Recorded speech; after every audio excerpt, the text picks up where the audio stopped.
कटू सत्य सांगायला आलोय. हे सत्य आहे की तुम्ही हारला आहात. होय, तुम्ही हारला आहात त्या बाटलीसमोर, त्या नशेसमोर आणि त्या व्यसनासमोर.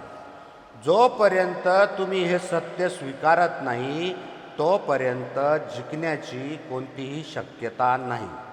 जगातल्या कोणत्याही युद्धात शरण जाणे, सरेंडर म्हणजे पराभवाचा पहिला टप्पा आहे. शौक से पी थी, अब मजबूरी बन गई है. जिंदगी की हर खुशी अब हमसे दूरी बन गई है. सोचा था हम पी रहे हैं शराब को, पर कमबख्त शराब ही हमारी जिंदगी पी गई.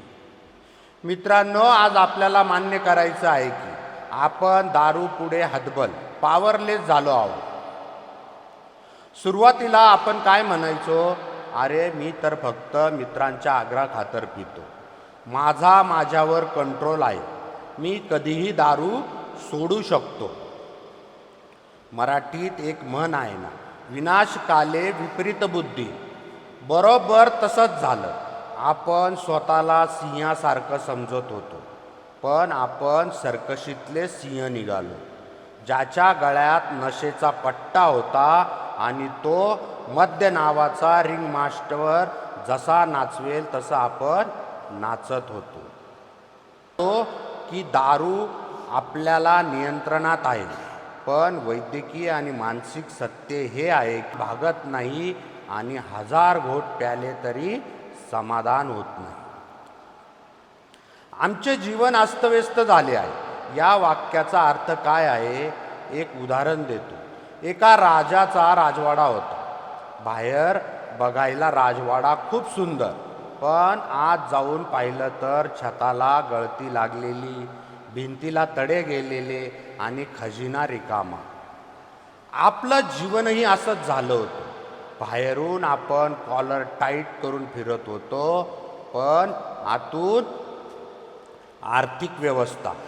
खिशात मुलांच्या फीचे पैसे नसायचे, पण दारूसाठी आपण कोणाचेही पाय धरायला तयार असायचो. हाताच्या कंकणाला आरसा कशाला? तुमचं बँक अकाउंट आणि तुमचं कर्ज हे तुमचं अस्तव्यस्त जीवनाचा आरसा आहे. कौटुंबिक अवस्था. ज्या बायकोने आपल्यासोबत 7 जन्म जगण्याचा आनाबाका घेतला, ती आपल्या सावलीलाही घाबरायला लागली. लेकरांच्या डोळ्यात आपल्याबद्दल प्रेम नाही तर भीती आणि कीव दिसू लागली. सामाजिक अवस्था. समाजातील इब्रत वेशीवर टांगली गेली.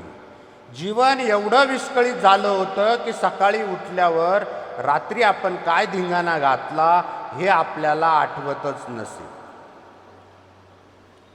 आता स्वीकाराची ताकद, द पॉवर ऑफ ॲक्सेप्टन्स. मित्रांनो, हे सगळं आठवताना आज डोळ्यात पाणी येऊ द्या.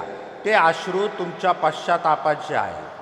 समुपदेशक म्हणून मी तुम्हाला एकच सांगेन, एक गोष्ट नेहमी लक्षात ठेवा.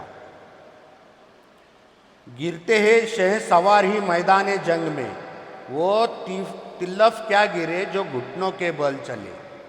युद्धात घोड्यावर बसणारेच पडतात. जे आधीच गुडघ्यावर रांगत आहेत ते काय पडणार?